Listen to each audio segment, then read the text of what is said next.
It is the 29th of May, 1453. The city is burning. After 1100 years, the last emperor of Rome has just died in the streets. Not on a throne, not in a palace, in the mud, fighting with his men. He stripped off his imperial robes before the final charge, so the enemy couldn't find his body afterward. His name was Constantine the 11th, and he chose death over surrender. That choice, that refusal, is not just how Byzantium ended. It is the whole story of what Byzantium was.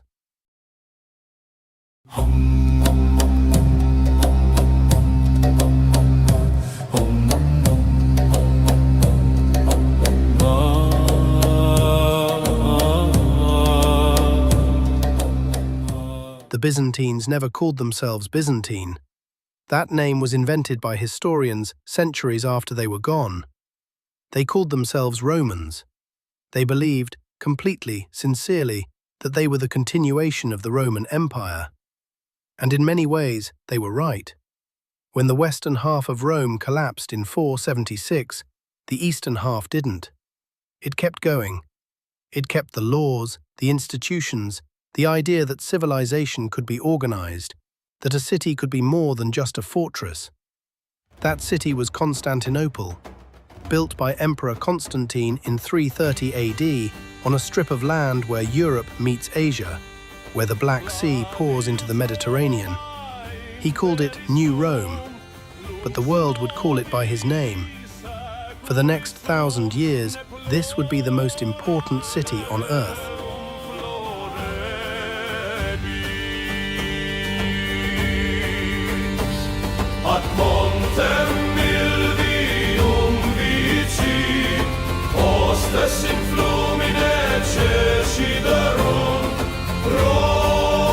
Servata est Constantinus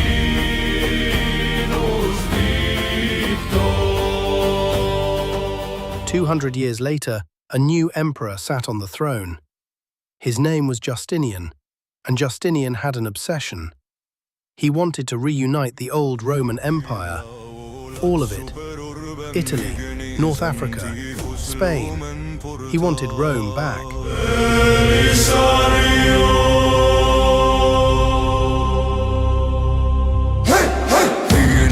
Romanus clarus etenus gloria veterum nomen antiquum ferrum cadit vasta feram Roma suppede valland angilas Dominus mertem Dominus fortia Dominus Roma gloria venia lumen antiquum ignis caelestis eternus omnia imperia vivi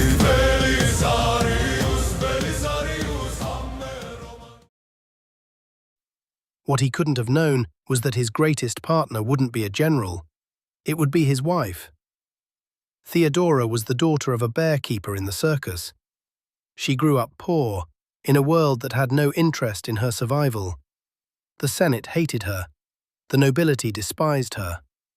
She did not care. In 532, a street riot spiraled into full rebellion. The Nika riots. Half the city was on fire. Justinian's advisors told him to flee. Ships were waiting. Then Theodora stood up in the throne room and said, "Those who have worn the crown must never survive its loss. Purple makes a fine burial shroud." Justinian stayed. The rebellion was crushed.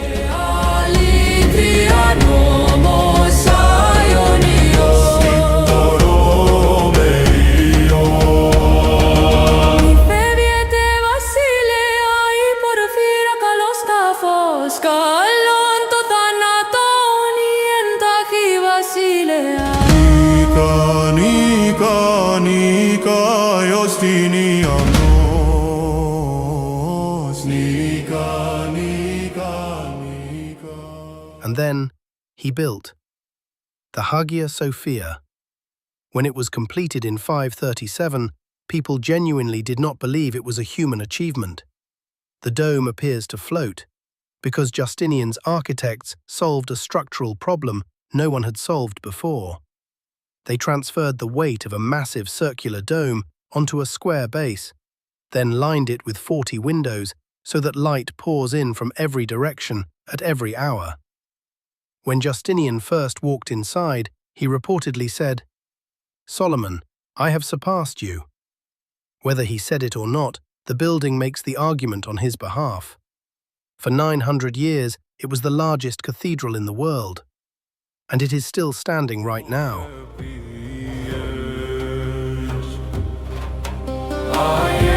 Sophia, fuse oranea, doxa, doxa, Kyrie, en to Christo, tollo, Sophia, sichiromeon, Eonia, Eonia, doxa, to Deo.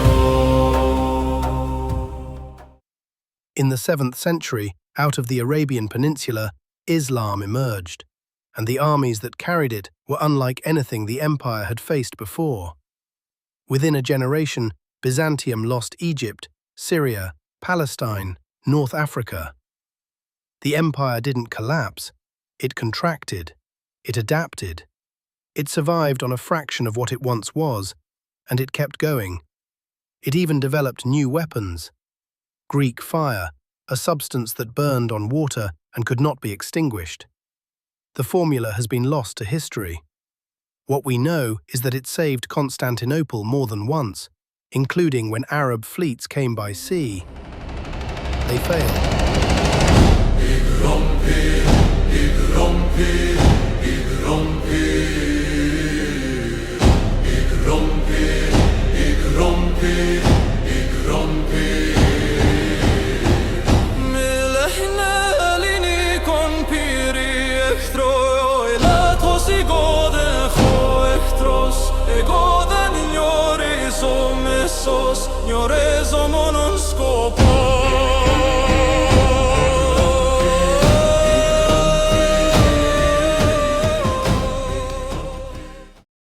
Byzantium survived the Arabs, the Bulgars, the Normans, a dozen sieges that should have ended it.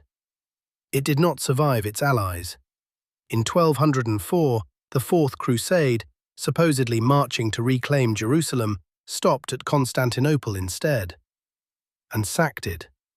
For 3 days, Crusaders looted the greatest city in the Christian world.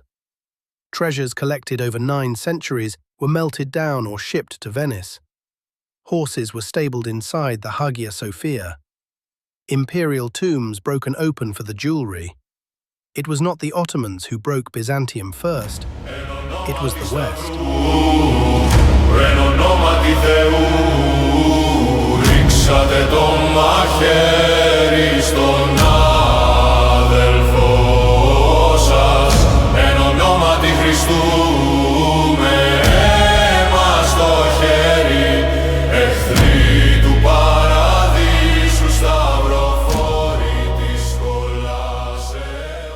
The empire technically recovered, but the city never fully rebuilt.